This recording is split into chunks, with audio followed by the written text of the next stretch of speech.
News broke on Wednesday of massive layoffs at the Washington Post. The exact number of employees losing their jobs is unconfirmed, but according to the New York Times, it will likely include at least 300 journalists, with the entire workforce being reduced by about 30%. The Post, of course, has been one of the largest and most subscribed to newspapers in the country for decades, but it has long been accused by right-wingers of having a liberal bias, especially in the years since President Trump's first election. Fox News columnist David Marcus writes on X, "I never celebrate people getting laid off, but it is telling that the Washington Post is firing a third of its staff while the New York Post is launching a new California edition. Turns out that telling the truth pays off." And conservative activist Christopher Rufo says the Washington Post committed ideological suicide a long time ago, and these layoffs are a form of administrative bloodletting that will do nothing to change the fact that the newspaper is already dead.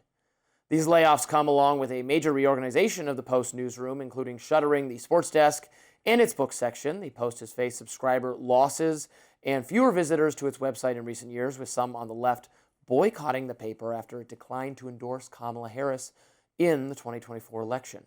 That decision, of course, emanated from owner Jeff Bezos, who purchased the paper in 2013 for $250 million. The Washington Post Guild put out a statement slamming the billionaire CEO, writing, quote, "If Jeff Bezos is no longer willing to invest in the mission that has defined this paper for generations and serve the millions who depend on Post journalism, then the Post deserves a steward that will." And Marty Barron, the Post's former editor, says, quote, "This ranks among the darkest days in the history of one of the world's greatest news organizations.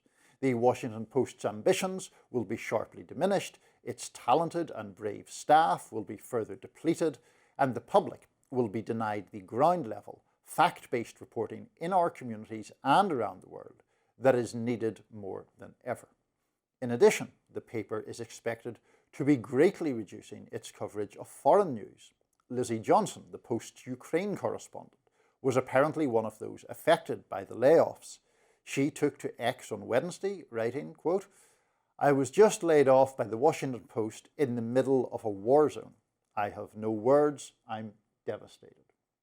Look, I think it's always sad when people lose their jobs. I don't think anyone should be celebrating this. It's just people don't like journalists. It's fine, but it's really sucks for them. People's It's not livelihoods. good. Yep. The journalism industry is going through tremendous changes. Obviously, large legacy institutions are having some struggles adapting to the new media ecosystem, the fact that brands don't have as much, are not as captivating for audiences as individual figures, and I think larger institutions are having trouble grappling with that, trying to keep the sort of traditional news, opinion news firewall has very much come down online, and adapting to that has been a struggle.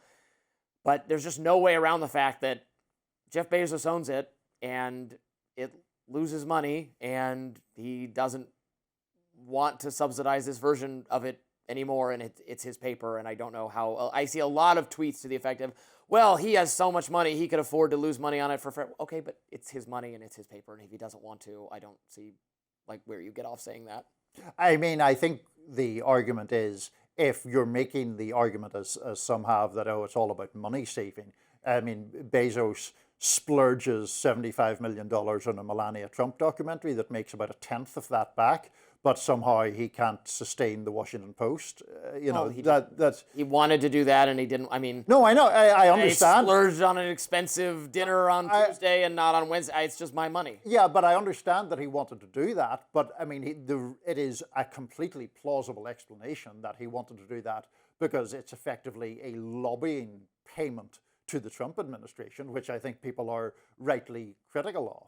To the point about the Washington Post and some of those tweets from the right that we read there, I mean, those just seem factually completely implausible to me. Their argument, in short, is, well, it's a liberal paper and that's why it's dying.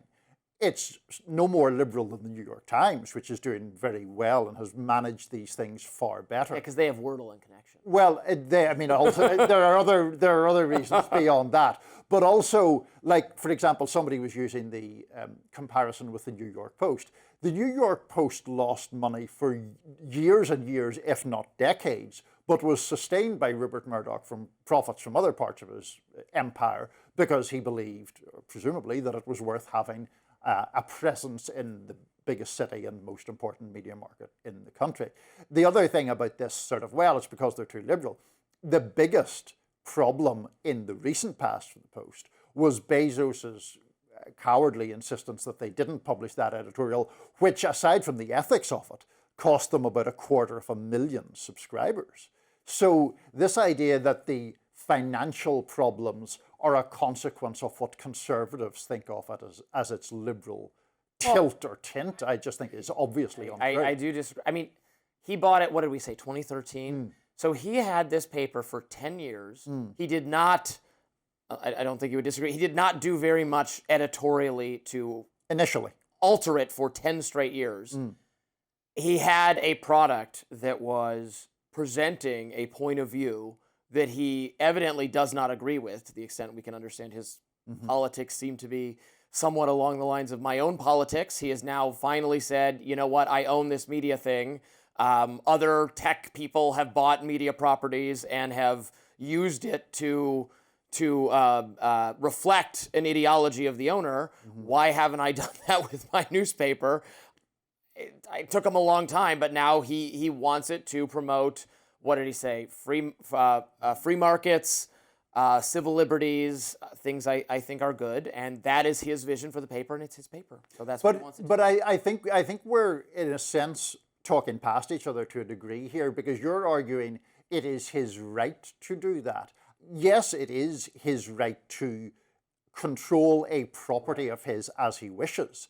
That, though, does not neuter the argument that he's doing this not really for financial reasons, but as part of a sucking up to the Trump administration and a lack of commitment to journalism that, in the case of the Ukraine correspondent, for example, doesn't fit neatly into this. Well, is it something that Jeff Bezos agrees with or not? Is simply stripping out coverage of a conflict that I think anybody would regard as important, just gratuitously. It's not unimportant, but he wants, I think, I have no idea. I suspect his plan is to, he wants the Washington Post to be taken seriously by this administration. He wants to impact this administration's views on free markets and civil liberties. And Amazon, and Amazon.com, presumably, right? That's what he actually wants to affect their views. Well, good. I hope he's successful, because Amazon is a good product that has done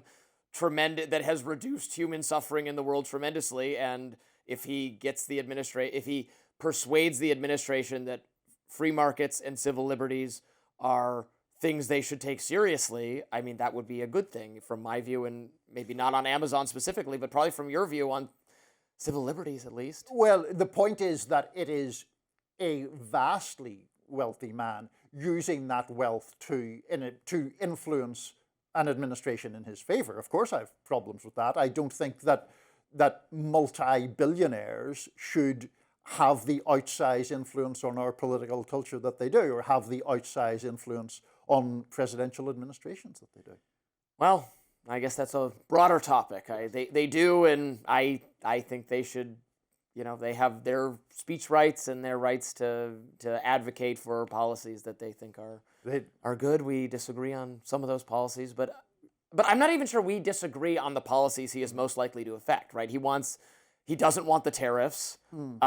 He probably doesn't want this immigrant. Like, I've been reading the Washington Post since he announced this, its editorial line hasn't become like full-throated MAGA. Like, that's not what they're trying to do. They're trying to leverage it to be a little bit more traditionally Republican on economics. I mean, possibly. I don't know exactly what he wants and what specific policies he's in favor of. Obviously, Amazon has been criticized numerous times for its labor practices, and I would be very defensive of workers' rights in that regard, so I would imagine I would disagree with them in that respect.